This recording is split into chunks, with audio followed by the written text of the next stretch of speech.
Here with Associate Head Coach Chris Allen of the SLU women's soccer team, and more importantly, he's also the recruiting coordinator.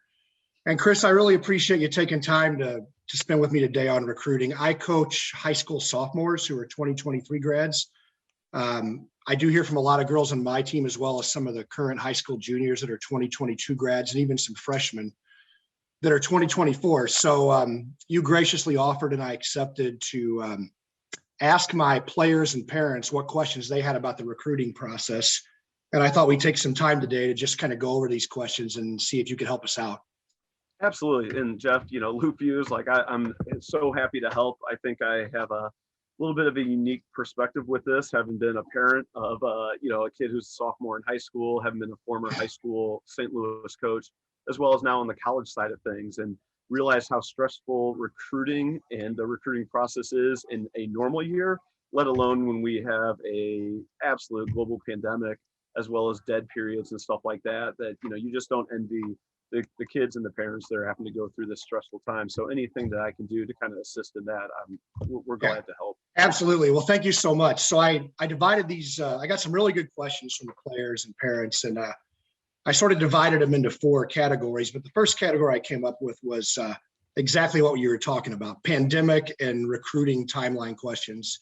And I want to preface this with, I've got a player who played on my 0001 team, Carson Cole, who's currently a sophomore at SLU, playing for your program. And I noticed when I looked at my notes today, she committed in May of her sophomore year.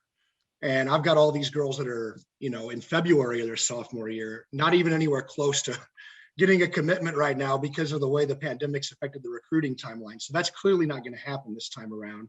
So I guess I'll just lead with, where are you at with your 2022 class, 2023 grads, and how is this different than usual due to the pandemic? It's a great question. And to kind of, backtrack a little bit, is that even before the pandemic, the transfer portal has become a very popular thing, and that there's just so many kids on it. And when the NCAA kind of traced that back, they realized that all these early commitments, when they finally got to school and stuff like that, just weren't overly pleased with their experience, and were basically jumping on the portal. So even before we got to the pandemic, that the NCAA had said that we're going to slow this down, and that if Carson were being recruited in this cycle, of a normal cycle, if you will, that we wouldn't have been able to have contact with her until June 15th, following her sophomore year anyway. So that's kind of a big jump. It's a great point. That the NCAA made from an early recruitment standpoint. With the pandemic, obviously not ideal by any means, but we understand where we stand in the great scope of things. I think the biggest thing is that it has slowed everything down. To be honest, which in many cases, for people to get a little bit more depth of knowledge with the school, the coaches, and things like that they're looking at. With the 22 class, just being brutally honest, with the NCAA basically saying that this does not count against the year of eligibility for our current players, then there's going to be a lot of kids on the roster that want to stay for that additional fifth year. So then we have to then budget for those kids that we would like to stay around. And it's probably the 22 class, to be honest with you, has been hurt the most in terms of the athletic scholarship money is not as plentiful as it would be, as normally it would be. Now the 23 class, I don't see that being a huge issue. Where it affects the 23 class, it is just simply slowed down the recruiting process. Whereas in many years, the 23s come June 15th, they would be given, say, a financial offer. I think right now they're going to hear from coaches that we're very interested in you, but we just simply have not seen you play live.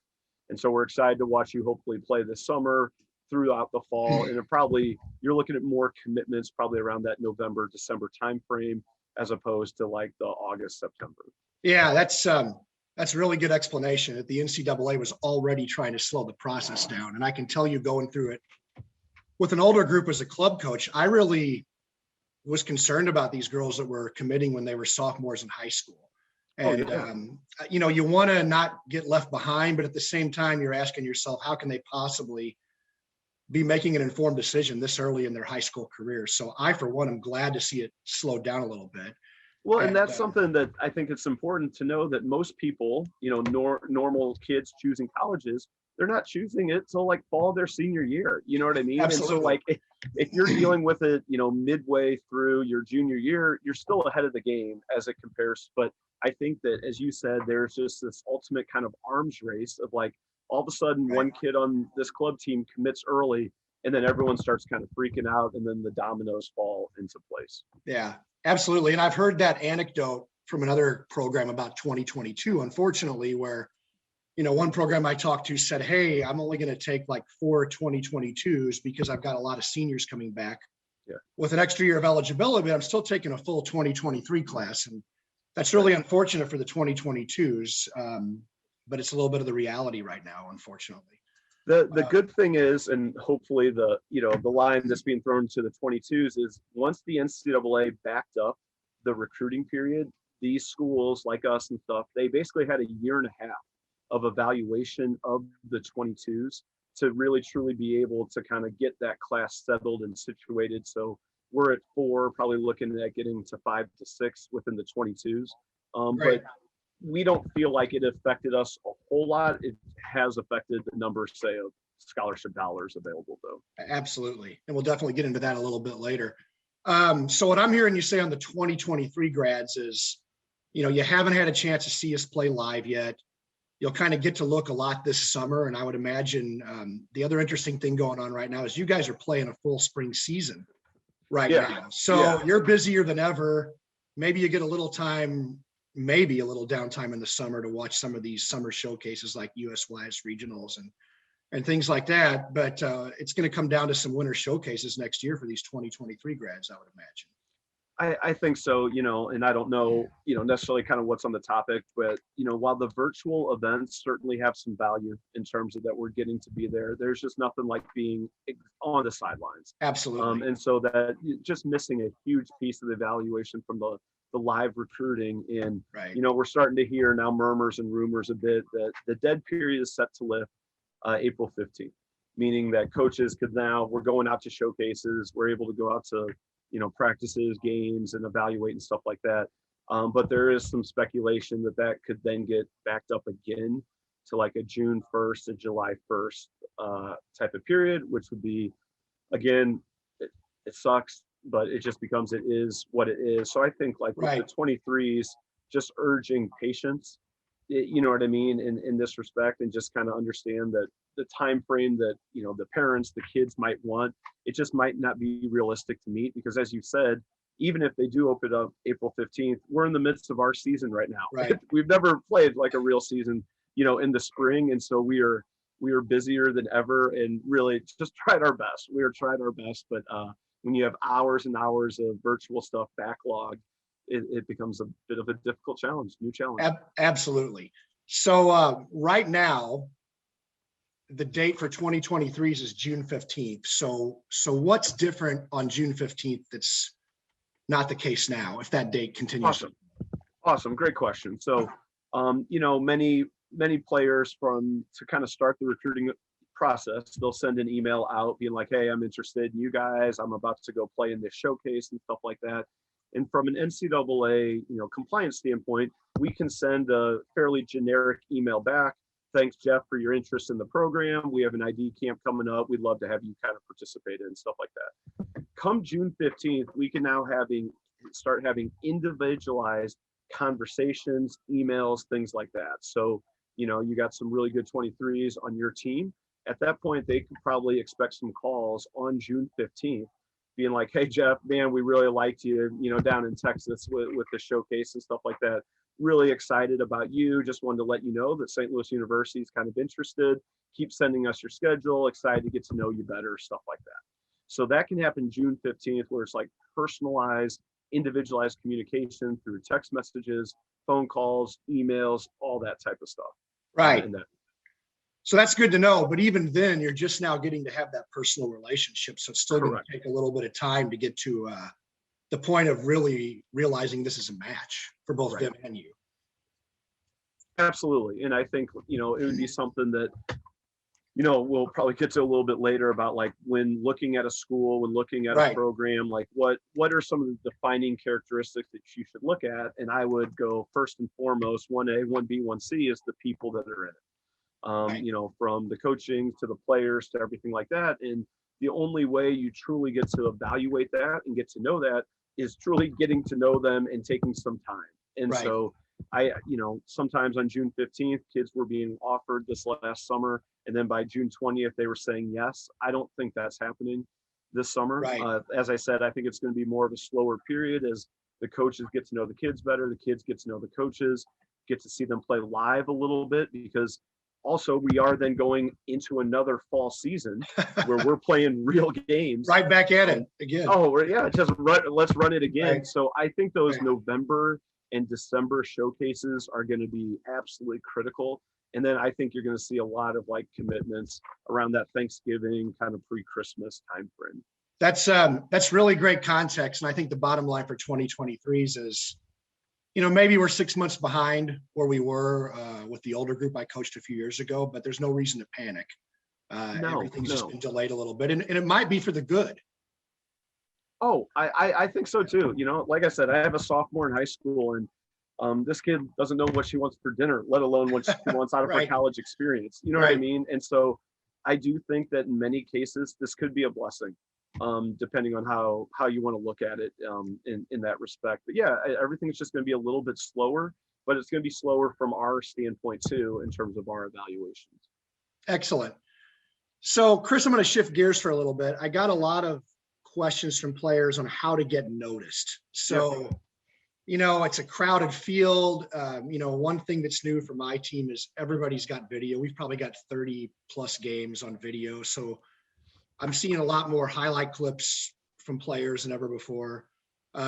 What is a way to stand out in this crowded field in a time where things are delayed a little bit? Like, what's the best way to get noticed?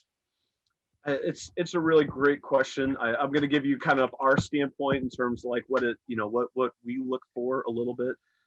I think the first thing that you said is these highlight packages, I think are very important. Just to kind of be the appetizer, if you will, that all of a sudden you're clicking on an email in that respect. I think it's really important. And I can't speak for all the programs, but like we watch every highlight film that comes in, because we want to leave, no stone unturned. That's great to know. We look at everything and stuff like that. Now we might not be able to do anything with a 23 or a 24 email, but all of a sudden that highlight package, and all of a sudden this is a kid that like, yeah, we'd like to put them on our recruiting board. You know what I mean? That's great. So you really can get noticed through a highlight video. You can. Now, so I would encourage parents and stuff like that, like, please don't speed it up. You know what I mean? When the referee is running like a 2-point, 40, that there's some shenanigans being displayed there. So like, you don't need to speed it up, but I would also like encourage to like make the highlights the actual highlights. Like just hit us right away with it. That great left-footed goal you scored. Put that 1A. Don't build into it, because sometimes, if the highlights are not great, that of a 4-minute highlight video, you don't get past the 2-minute mark or whatnot. So like Absolutely. I'd say hit them early with like the really, really good stuff. And then usually, so I think that's important from a highlight standpoint to make that. I also think from an interest standpoint is that we get a lot of generic emails, and that's fine. Like I get it, like everyone's time is valuable. So, my daughter sends an email out to all 334 Division I coaches. Right. And it's like, I am interested in, and you can see like place name of school here, and that's fine. But like, I think like in all seriousness is that, from a parents and player standpoint, you want sincere interest from us and you.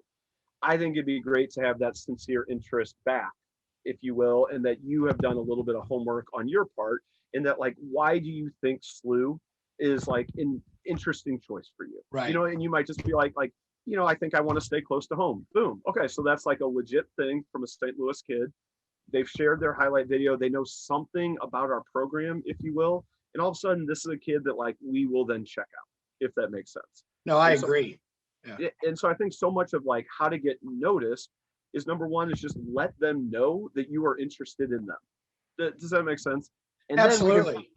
Then we can talk about all like the player attributes that go with that. But I think that's the first thing, is that like you want us coming to our games specifically looking for you because of the email that you sent and the highlight package that you had. Yeah. Well, I would imagine if somebody reaches out to you and they say, I'm interested in studying this major at your school, or I want to stay close to home, or my mom went there, or I have an older sister that's a student, like that lets you know they put some thought into why to send this email out in the first place, I would hope. Without question. I mean, everything's going to be personal connections at this point. You know what I mean? And it just indicates, as you said, like a sincere kind of interest, and that you put a little bit of time into it. We appreciate that. So generally speaking, what percentage of emails do you get that don't have any thought put into why they like that school versus how many are actually thoughtful? It's not as much as we would like. I think we're probably talking like 20% of the emails coming in have like a legit St. Louis hook on it, if you will. Right. And I'm not here to criticize. Like, I get it. Like, you're going to a showcase, you've gotten the list of all the coaches, so you just do a mass email to everybody. But like the ones that if you could find 5 to 10 that you are really like, I think I could see that there's a connection there. I've done a little bit of research. Like, I think I fit their profile. And like those 5 to 10, you just put one line of like kind of interesting information about why you think that school fits you. I think it really truly goes a long way. Yeah, I think that's great advice. And I was actually curious as to how many people actually did that. And it sounds like, the people that actually put thought into that are in the minority, and gives them a better chance of standing out. Without question. Yeah. Okay, good. One question I had is our club started using this new format called Sports Recruits. It's just kind of an email service. When you get something through Sports Recruits, is that the same as getting an email from the individual? Yes and no, to be honest. I mean, what's nice about the Sports Recruit platform is that you got a lot of information there. You can see like the academic stuff. You obviously have, there's a highlight package right there. Like it really is. I think it's beneficial. I think it's beneficial for that mass email that you are wanting to send, and it becomes an easy access, like contact information point where we can go back to click on. So I do think that there's a lot of value in that. But when you're talking because now not only is Lou Fuse in Sports Recruits, but a lot of other clubs are as well. So if we're looking at like making an email that stands out, it doesn't hurt with those, as I said, 5 to 10 or whatever it may be, 3 to 5, whatever, that you are then sending that individual kind of email, maybe to supplement that Sports Recruits email. I just think that can help you out. Well, that's fabulous advice. Yeah, I like that. So there's the good thing about Sports Recruits is it's kind of preloaded with all the coaches' emails and everything. Yeah. But when you get that, it's a Sports Recruits email. So that's okay for some, but when you start progressing a little further, somebody that's a little more serious, maybe those top 5 or 10, you can write them an email directly. Because that way you're taking time to research the coach's email and learn the roster. Without question. Or if it's something that, if it's your first big showcase event, like go the Sports Recruit route and like kind of that mass to everybody. But then whether like a college coach has talked to your club coach, or you got like, an email back about the ID camp, maybe that second email, as you said, is a little bit more targeted to now St. Louis University or a different school type of thing. Great advice. And it certainly speaks to the strengths and weaknesses of a big platform like that. So I appreciate you giving us some insight there. One question is just, what are you looking for in players when you watch games, whether it's a highlight film or a virtual showcase, or more importantly, in person? What are the characteristics you're looking for as a recruiter? So I know this is going to sound really generic, and I don't know how to say it any better than this, because it doesn't always just fit in one box. But like, what is that player special? And I think that it can be different in a variety of ways. So for some people, it might be the technical ability in small spaces that they can always seem to wiggle out. They connect a pass. So for some, it's just pure athleticism, pure speed, ball winning ability. Sometimes it's just a knack for scoring. And so I think so many times as coaches and as dads and, parents, whatever, we look at our own kids and we look at and focus on all the things that they cannot do, as opposed to the things that they can. And so like, I would encourage is like, what you can do, make it shine, like make that thing shine, like make it as special, because, for us, like, it's those moments of special that like we can work with. It's the ones that like just are masters of kind of none, that they can do a little bit of everything, but there's just no like, oh, wow. Like you just want to watch these games, watch these videos and be like, we have to have that. You know what I mean? Absolutely. And I think That's great advice for players, because like on my team, I can honestly say that most girls on that team have something they're really, really good at or better than anybody else on that team. And Right. they all kind of have their own unique skill set. But are they going to feature that in the recruiting process? Are they going to make sure their highlight video shows that? Are they going to talk about it? Right. Right. And Right. more importantly, demonstrate it in the game. But they all have something they're special at for sure. Well, without question, I think it just becomes a parent and kind of player issue where like you look around, you're like, well, that kid can do this. Like I should be able to do that more. And it's like, as well as anyone is Right. like a coach is putting together the pieces of the puzzle Right. that's matching specials with weaknesses, if you will. Like Absolutely. it's okay to have some weakness, like, but Right. like Right. let your special shine. You know what I Absolutely. mean? Like if you're 5'2" and you're not necessarily a ball winner, you don't have to go running into the tree to become that. Just, Right. be great on the ball. Like, and so I think it's just like whatever your special is, keep pouring into that. Okay. That's great advice. Another thing that I get a question about a lot, and there's been a proliferation of like new platforms for players to play at, especially in a soccer crazy town like St. Louis. So Yeah. we've got, my team plays in USYS, National League. We have ECNL, we have ECNL Regional League. We have the New Girls Academy League, which my club's also a part of. So there's so many formats, really more choices or more platforms than ever. How do college coaches look at that? Like, do you look at these platforms as one being superior to another? Where do you spend your time recruiting? Does it matter?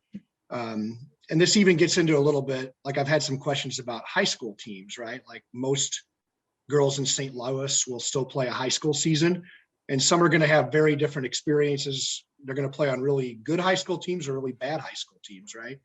And so how do you look at the league the player plays in from a club standpoint? And then maybe expand on that a little bit at the end. And, does high school soccer matter? Does it hurt you? Does it help you?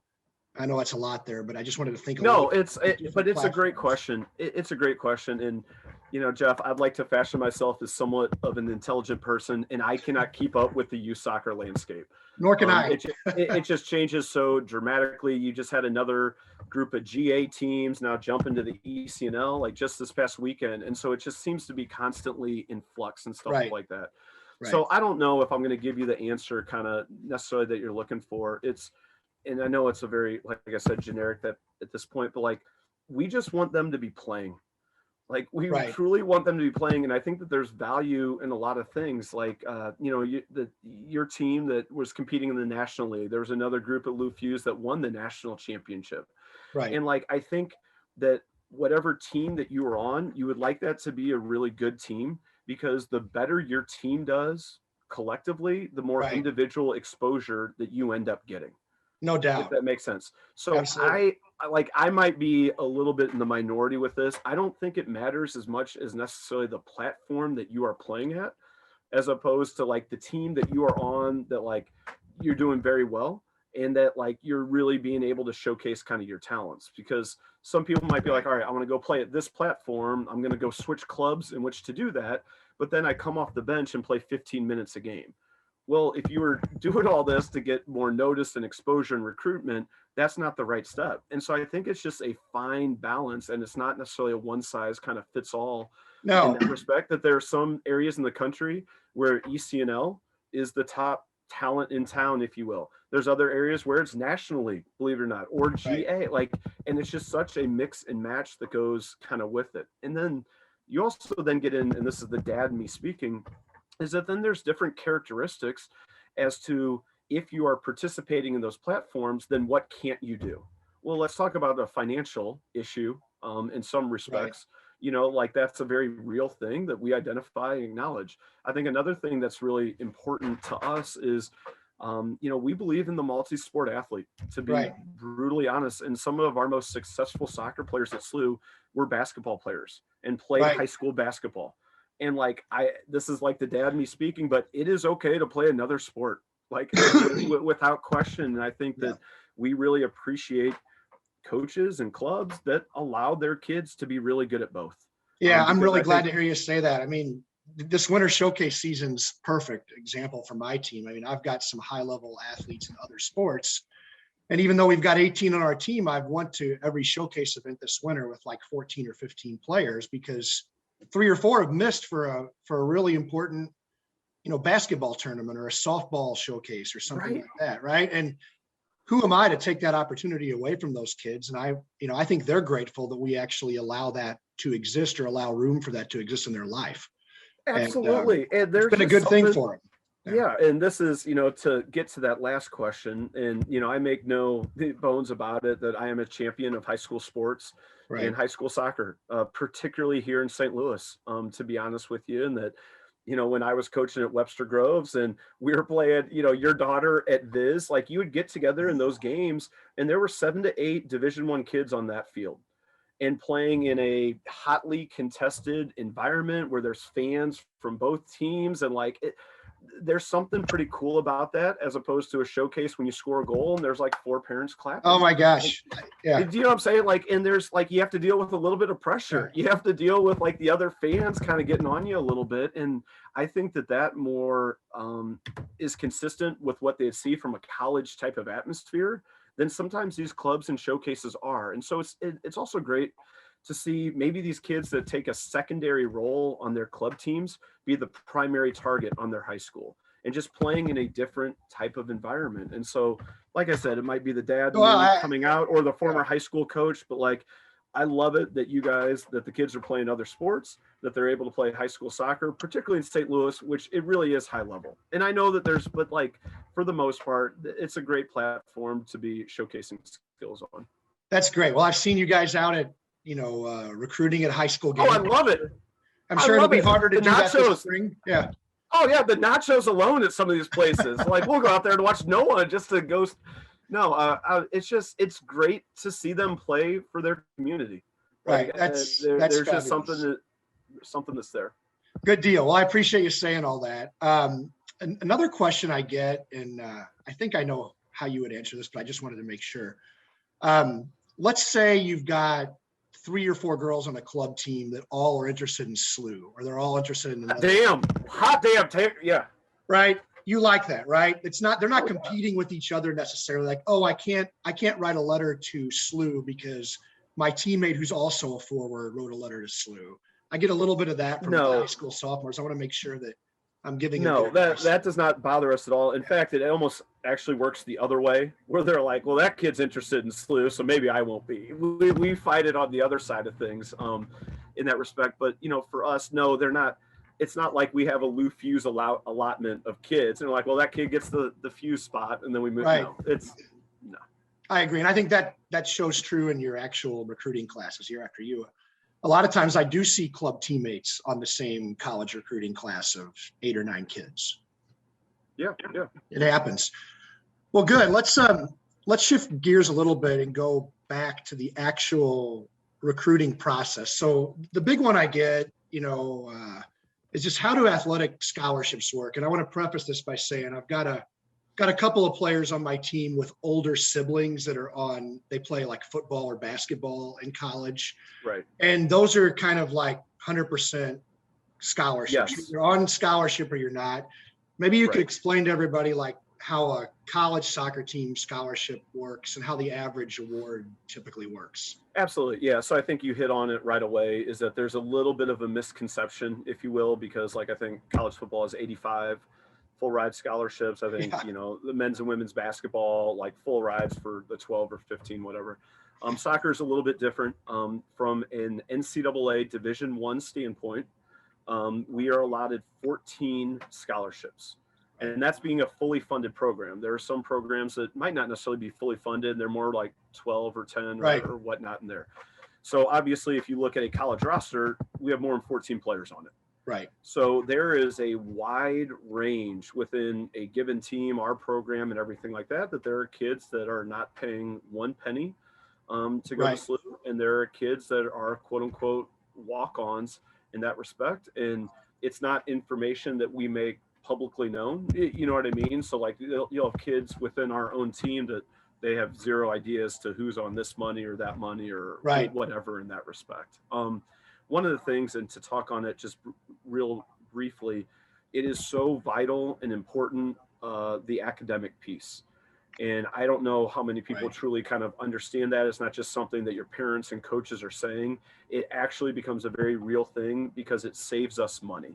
And Right. so the process is called stacking, which Right. means that, let's say you have a talented kid and we would like to offer them a scholarship that covers tuition, if you will, which could be kind of a standard average kind of scholarship that might be available, right? Right. That means that SLU will pay for tuition, the family will have to cover room and board and everything else like that, right? So like if tuition is say $40,000 at SLU or school, whatnot, that we would then take whatever that student doesn't get academically and then stack the athletic aid on top of that to Right. get us to that tuition standpoint. So what I mean, or the academics matter, is that if all of a sudden we have to pay, say, $30,000 of athletic money for a kid because they're qualifying for $10,000, or we are looking at a better academic student and now we can get a similar level of talent, but we only have to pay $20,000 from an athletic standpoint because they've qualified it for 20 Right. because of their GPA, their ACT. That kid becomes a whole lot more appealing to us because we then get to save some money and spread that out throughout our roster. Absolutely. Absolutely. Does that make sense? Answer your No, question? it makes a lot of sense. And I think that's what's unique to these sports that aren't full scholarships. The academics actually matter a lot more. Back to your football example, you're either good enough to earn the scholarship or you're not. There's no mixing of academic money there, right? Right. But in your world, since there's partial awards, being able to stack financial money or, academic money is super important to all that. So, it becomes critical. And not to go back, but like in that email that you're sending out to go, please include the academic information. If you got a 4.1 out of 4.0 scale, include that, because all of a sudden it's like, okay, right. like, that this kid's going to be able to qualify for a significant amount of academic money. Then you watch the highlight film and the kid can play. It now becomes starting to be a very realistic, all right, let's go watch this one live. Absolutely. No, so this is really important part of the discussion here, because I wanted my kids and anybody else listening to this just understand that the academics does matter a ton, especially in soccer, more so than some of these other sports. Right. And the other thing I want everybody to realize is that, it's not 100% offer. What would you just guess if you had to say the average person's getting is percentage off of tuition, room and board? It's a little bit like, and I'm not trying to muddy the waters here. Right. Like if you were to take away like the academic piece, and SLU, again, talking specifically from SLU's a really good academic institution. Absolutely. So we get pretty high level academic kids. So on average, most of our kids are probably qualifying academically for around like 17 to 18,000 on Right. kind of average in that respect. On a school that has a sticker price of what? Overall, you're talking like $60,000. Right. So they're getting maybe a third on soccer and then more on academics. And I know these are just averages because, like, you said, kids that like I think that's probably like fair. If you were to go from a kid on our team who's getting zero athletic money to a kid that's receiving like the 100%, if you will, probably that average is about like a third of the full all-in cost could come potentially from athletics. Great. That's kind of what I expected. Another thing that I think people get hung up on is, and I hear this mostly from parents, I never hear it from kids. Well, I'm just going to comparison shop and I'm going to get like 4 offers. And, I know from experience, it doesn't really work that way. You're not going to be like, they see these basketball and football players on social media saying, I've just received my 10th D1 offer, at a certain university.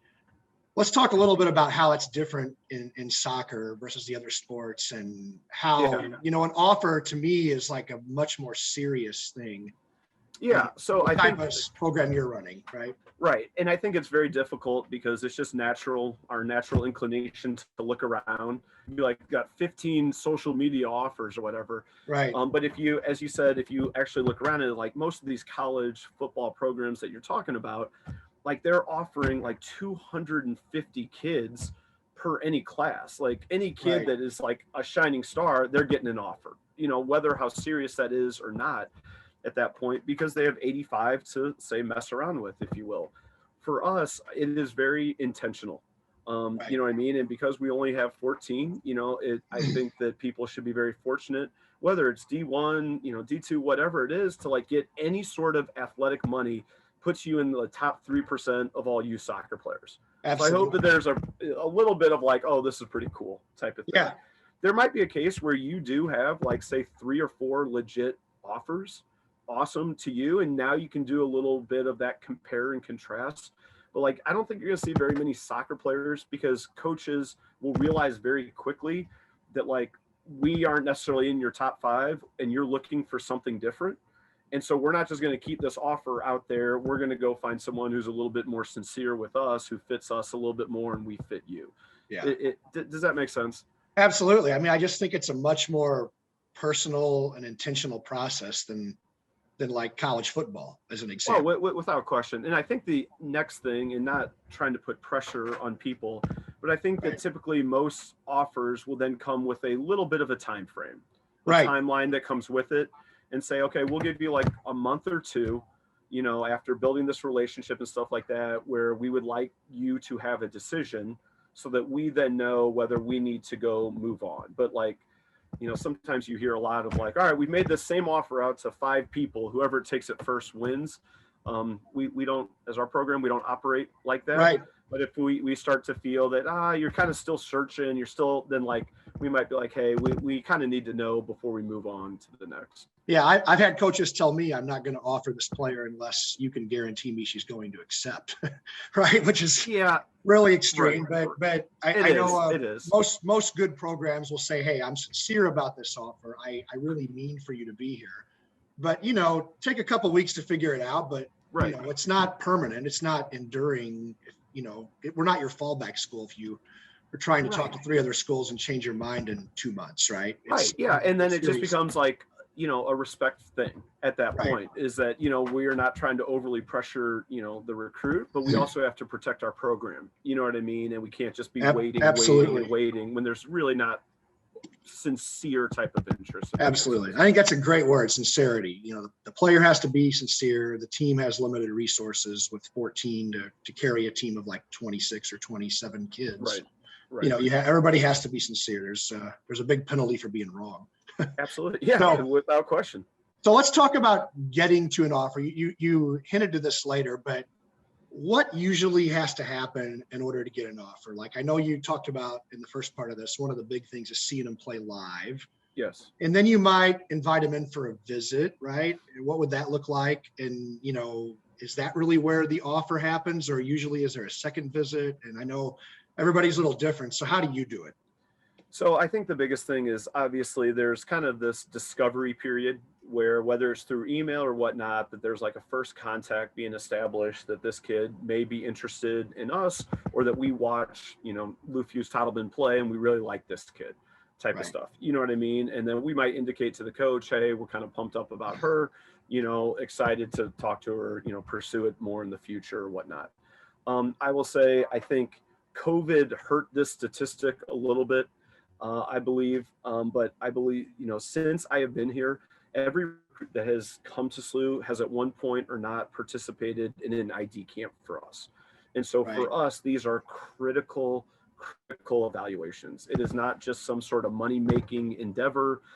We cap the roster of participants so that we're keeping it very, very real, very like personalized and stuff like that.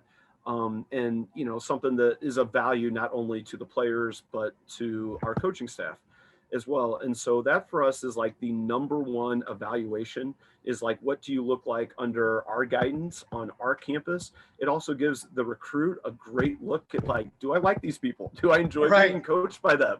Which matters, you know, it actually matters. So I think like when you talk about what is the phases and what is the progression, you know, it's obviously seeing live games, it's seeing them in person, but then it's also getting them on the phone if we're talking post June 15th, but then getting them to an ID camp. Because like the player, I think, will walk away from that ID camp with the impression with their parents of like, I think that's a place I can call home, or they're like, I'm just not feeling it, you know, and then you know. I realize it's more difficult the farther you are away, but I think that, you know, St. Louis University, with us being in town and the Lou Fuse kids, we can be a very easy stop down the road to provide that basis of comparison to anywhere else that you are like, why not take advantage of that? Why not, you know what I mean? To know what you want, and it's not going to take a weekend in which to do that. So for us, to answer your question, the evaluations become critical. Our ID camps are a huge part of about that. And then the biggest thing is like just getting to know them as people, getting to know their family, and understanding what they want out of their college soccer experience. I think that becomes like a critical thing, in that what they want out of their soccer experience, do we match that? And Absolutely. if we don't, then we don't, you know what I mean? But just having those honest conversations with each other, because we want kids that want to be in our program for 4 years, not are just coming in to put their toe in the water and see what it's like, type of thing. Yeah. I mean, I've been encouraging all my players to be looking at like 10 to 12 options at this stage. Right. And that's a similar number to you mentioned earlier, but they may think they like a school, but they may get to an ID camp or get exposure to the coaching staff, and it just may not be a good fit, or they don't feel at home there. And likewise, there may be a school that maybe, they're thinking about going out of town, to an SEC or Big Ten school or something like that, but they're just not as comfortable when they get to the ID camp or visit the coaches, and they could visit a SLU right here and say, wow, this really does feel like home. The people are nice. They treat me well. Right. I like the girls on the team that were helping run the camp. I got to tour the campus, and, what I'm telling my girls is it's either going to feel like home or it's not. And that's when you'll know. Right. Right. And so I think, as you said, as you've kind of whittled that down, because I think it's unrealistic to ask parents from a financial time standpoint, all right, go to 12 different ID camps or whatnot. Right. But like I would, as they're, past June 15th and stuff like that, like get as much information as you can. And I would encourage them to reach out to the players that are in the program. As the recruiting coordinator, like, you hate to say it, but like you are being asked to sell your program, get recruits there. The players are going to give you the absolute like brutal honesty, and they're going to be able to describe their experience, whether they're playing 90 minutes or they're not playing at all. And I think that becomes a key like thing that parents and kids need to think about, is like, what are you wanting out of this experience? Like truly, like what are you wanting out of it? And then being able to identify, is that school, am I going to be provided that? I don't think anyone's saying like, hey, I want to go sit on the bench for 4 years. You know what I mean? Like, so, but if that does happen, because it will happen, do those kids feel valued in the program? Well, how do you know unless you talk to them? You know what I mean? And so that would be, I think, something that goes very underused, is like you use your whatever resources you can to get a hold of the players. And if the coaching staff is like, you're okay, you can continue to talk to us, to me, that's a red flag. I would completely agree. And that kind of dovetails into something else I wanted to ask, is just, besides talking to existing players, what are some of the less obvious things that you would advise players to ask on a recruiting visit? Like, what are some things maybe they should be looking at that are not super obvious, other than like, where do I fit in, and how, what position do you see me at on your team? I mean, what are some of the behind the scenes things that can really, be looked at and scrutinized ahead of time? Well, I think a big thing is you can start, because what you're almost asking is like, what is the culture of the program? Yes. And so like, I think a good question to ask is like, all right, how many do you travel? Like, let's start there. Like the logistical number of like, when you go on a flight, like, because there's very few teams that are taking all 27 kids or whatever it may be. You know what I mean? So like, how many do you travel on a flight? How many do you travel on the bus? And understand what that number is. And then the big question that follows, what do you do with those kids who don't travel? Like, are they just sitting there like twiddling their thumbs while you're gone for 3 days? Like, what practices are being provided? Like, what does that look like? I think another question that I would ask, and some people ask it, but they're like, what is the academic support that we get? Every school has some sort of academic advisor, right? I would ask more specifically, what is the how much academic emphasis do you as coaches put on my performance? Say, if I have to miss practice because I have a lab that I can't miss, how will you treat that? Right. And then ask the current team those, like, what happens if you have to miss practice? And then they're like, oh, no, we never miss practice. Well, then, like when they talk about the student athlete experience, is that an actual true thing? Because the one thing that we pride ourselves on at SLU is that you do not have to sacrifice the academics for the athletics. Yeah, I think that's so important. And, I know of a couple of bad stories, not related to SLU, but from girls on my older team that went someplace and, academics clearly weren't a priority. It was almost like they were, soccer first. This comes above all else. And I don't really care what kind of grades you get or degree you earn. That's really not my problem. I know that's not the case with your program, but I think it's something that people really need to take time to uncover. And probably the only way you can do that is by talking to existing players. Right. And it's hard. Like, I realize it's an uncomfortable question, but like, Right. to me, that's going to mean more. That's going to define your experience more than how nice the locker room is. Yet Absolutely. we seem to be very focused on how nice the locker room is, as opposed to what does every day look like and how supportive are they of me in my pursuit of this degree, which is going to last a whole lot longer than my soccer career. Absolutely. And so I think that becomes a critical piece of the recruitment process that sometimes doesn't get asked. And then now you're in it and you're like, oh, this is not what I thought it was going to be. Yeah, I think that's a big one. I think your other point about the team culture and, who gets to travel and who doesn't get to travel. And do you feel like you're just an outcast if you don't get to travel? Are you still being developed as a player? Do they still care about your well-being? Those are really important things that, I've learned from talking to my older girls who are playing, what they've had to go through. And there really are a wide range of experiences out there. Oh, without question. And, another thing that kind of plays into that is like, okay, what does summers look like, if you will? Right. Good one. You know what I mean? And so like, there are some programs, and I'm not criticizing, it's just, it is what it is that like, you are reporting back June 1st and Right. You're taking summer school on their campus and everything like that. And you're doing strength of performance and whatnot.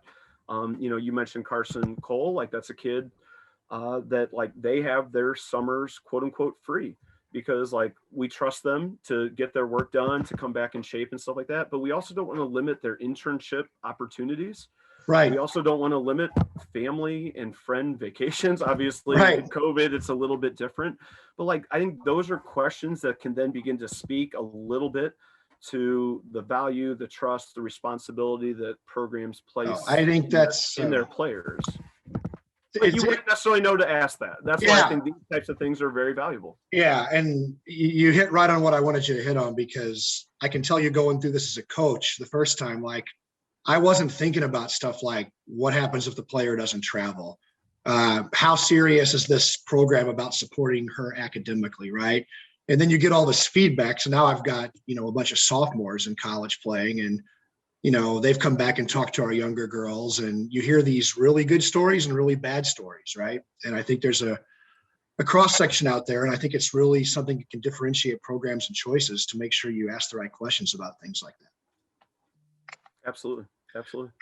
So, hey, I appreciate your time. I want to wrap this up with just a few questions about lifestyle. I know, these girls aren't playing college soccer yet. They won't be playing for a couple of years, but I think one of the things that's challenging for me as a coach, when I say to a person, do you want to play college soccer? Well, of course they all say yes. Right. And do they really think about, the sacrifice and what goes into it and how to balance academics and athletics? Some girls say to me like, well, oh my gosh, do I have to do fitness every day? Do I have to lift weights? Are they going to make me gain 20 pounds of muscle? Do I still get to go to class? Like what are some things you can say that maybe the average high school sophomore or junior is not thinking about right now on what their life might be like as a college athlete, especially blue soccer? Yeah, it's such a good question. And you said one word that I think is really important, and that sometimes it gets very overlooked, if you will. And it's a little bit of that word sacrifice. Right. And that to be, I can only speak to my experience, but to be, a pretty high level Division I soccer player, there's a lot of sacrifice that is involved. Like your weekend nights will not look like the weekend nights that you are seeing in college television shows or college movies and what. And, just being openly and honest with you is that like in our fall season, in our competitive season, which is now our spring, like our kids are on a dry season. Like they're not, obviously, they're not drinking alcohol despite the fact that they're 21 and whatnot. And so that is a sacrifice that they are making for their teammates, that they want to take care of their machine and put their bodies in the best position possible to go chase kind of championships. And that becomes a sacrifice that like some people, they don't want to make, and that's fine. Like that is absolutely fine. But that's why you see college rosters that have, this pyramid, if you will, that they have these level of freshmen, 10 freshmen or whatnot. And then they have 7 sophomores, and then they have 4 juniors, and they end up with 3 seniors, because like sometimes the sacrifices begin to like outweigh, if you will, that return on the investment. And so I would challenge kind of everyone, not just your players, is that you got to be a really special kid. You got to be a really special one that is like willing, that you love the grind. Like, you love it. You love working when no one's watching. You know what I mean? And I think so many kids, and maybe even parents, they're just chasing college soccer to be able to put that on social media, that they got this commitment there. And then once they finally get there, they're like, oh, this is a lot harder than what I had anticipated. Yeah, I'm so glad you said that, because, as a club coach, in my case, like I know the kids who I have no doubt are going to do that grind in college, right? And then I got some kids, I'm like, well, I wonder if she's going to do the grind. Like, is she going to really, does she care more about the signing day, kind of the trophy, or, winning signing day, or does she really want to be part of this culture? Right. Or Jeff, it's always come easy to them. Right. Like they've always been the fastest. They've always been the most athletic. And now you get to college and like your speed is just about average compared to everyone else's. And now like, you're just, you know what I mean? Now you're going to have to work harder to get what you want. And as you said, some people just have not developed that grit, that grinding mentality, so that's just kind of the soccer standpoint. Then you add in all that stuff because fitness isn't important. Like you're going to have to, you play a running sport. Like, I'm sorry. Like if you don't want to play it, like if you don't want to run, like there's different sports that are out there. But it is what it is. And every program has different elements of it. But at SLU, we are a high pressing, in your face type of team, which means our forwards defend like crazy. That they're our first line of pressure. Like they have to run their butts off. Right. And so that is something that is heavily emphasized. We do sports performance about 2 to 3 times a week. So they will be lifting weights. We're not saying, hey, go add 25 pounds. A lot of it is more core work and injury prevention items that go with that. But there is a sacrifice that like you got soccer, for a long time during the day, for weekends and things like that. And then you have high level academics. And at times that social life is going to take a real hit. And I think that you see the most decline off of when kids are kind of quitting or transferring out, whatever, is not coincidentally surrounding that 21st birthday, to be honest with you, where all of a sudden the priorities just begin to change. You start seeing what the future is going to hold after your junior and senior year. Right. And you just start to say, is like, it's just not worth it to me, like anymore. And you hate to hear it, but like, that's why the portal is as crazy as it is. That's why the rosters have this pyramid look to them. So I think when you talk about like that real conversation of like, how much do you love the sport and how much do you love the grind? And if you can't emphatically be like, I love it all, then maybe Division I athletics isn't it for you. You know what I mean? Where like you can go play like D3, where you have a very heavy competitive season, but a pretty light pretty light spring, if you will. Right. Where they literally are like limiting your practices. We don't have that at D1. Like you are doing this year round for the most part. Yeah, I've talked to D3 programs that have told their girls they can go get an internship or a co-op in the spring. But so you're not going to want that at a D1 level that you're playing at. Right. And so that's where you look at like, what do you want out of your college experience? Like, are we just going for saying that you're playing D1 soccer? That's awesome. Well, there's so much more you could open up there. I mean, another thing I would tell the girls is you really got to make sure you like the girls on that team. I mean, they don't all need to be your best friend. Just like my team, they all get along and respect each other, but they're not all best friends. They have to get along and like those girls because that really is their sorority, so to speak. I mean, that is your friend group. Without question. And like, how do you know, like, a question that we get asked a lot is like, can you describe does everyone get along? There is no coach in the country that's going to be like, oh, no, we hate each other. Like, no, not like everyone, but like, you have to go deeper. You have to get a number from a teammate and or from one of the players in the program, be like, can I ask you some questions? Right. Like, what do you guys do together on the weekends? Right. Are you getting along? Like, what does it look like? Like, what's the living situation? Do you guys live together? Like, Right. all those things that sometimes you will get maybe either an intentionally vague or purposely misleading kind of answer from Right. the coaching staff. So like my suggestion to everyone is like, once you've identified, I like this school, I like this program, then just go deep into the research and figure out everything that you can, as I said, besides like how shiny the locker room is and things like Right. that really truly are not going to matter to the overall experience. Absolutely. Well, Chris, that's really, really good advice on all these categories. I really appreciate it. As is always the case, I mean, there's a bunch of branches you can go off down here and talk for hours on any one of those things, but I really appreciate your time today. Wanted to just ask a little bit about how are things going for SLU women's soccer? You had your Atlantic 10 season. You're the defending champs, right? More than one. We are, yeah, 2 years running. So, yeah. 2 times defending champions. I was actually fortunate enough to be in the stands to watch your A10 championship game last fall before you went on to the NCAA tournament. That was a really good experience. You didn't have a season in the fall, and now you're having a conference season and hopefully an NCAA tournament in the spring. And tell me how that's going to work, and what are some of the highlights of your schedule? And you're going to roll right into doing the same thing in the fall again, right?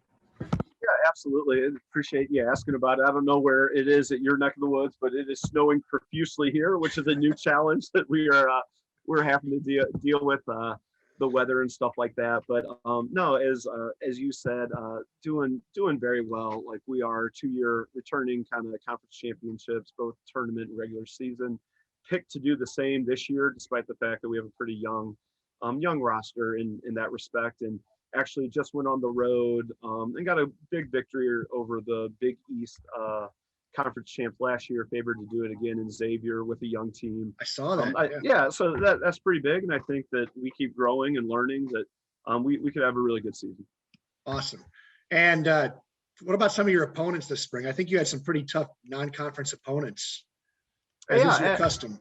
Absolutely. You know, we thrive on just playing anybody and anyone, anybody, right, anywhere we can. And so we matched up with University of Arkansas at Arkansas. They were the SEC regular season champs, lost in the tournament championship final to Vanderbilt. Oklahoma State is going to be coming to us, traditionally, top program in the Big 12 and everything like that. As we said, just went on the road to play the Big East champs and stuff. So I think one of the things that we really love about SLU is that we love a challenge. We're not going to back down kind of from anybody, and any place, anywhere, we'll come play. That's awesome. Well, good luck. I hope everybody stays healthy and injury-free and COVID-free and all that as we're hopefully getting out of all this. And I just really appreciate your time and, taking an hour here out of your life to just explain to some of these current juniors, sophomores, and even freshmen, how things are working. And I hope to do it again sometime. Well, I appreciate you being on this. I appreciate kind of what you're doing. And then just lastly, like, to the kids and and the parents and stuff like that, is that I think patience is going to be a virtue throughout this, and just Absolutely. Like it will happen for them. Just take it slowly and be good to go. Awesome. Well, thanks again, Chris. Good luck this season. Thank you very much. See ya.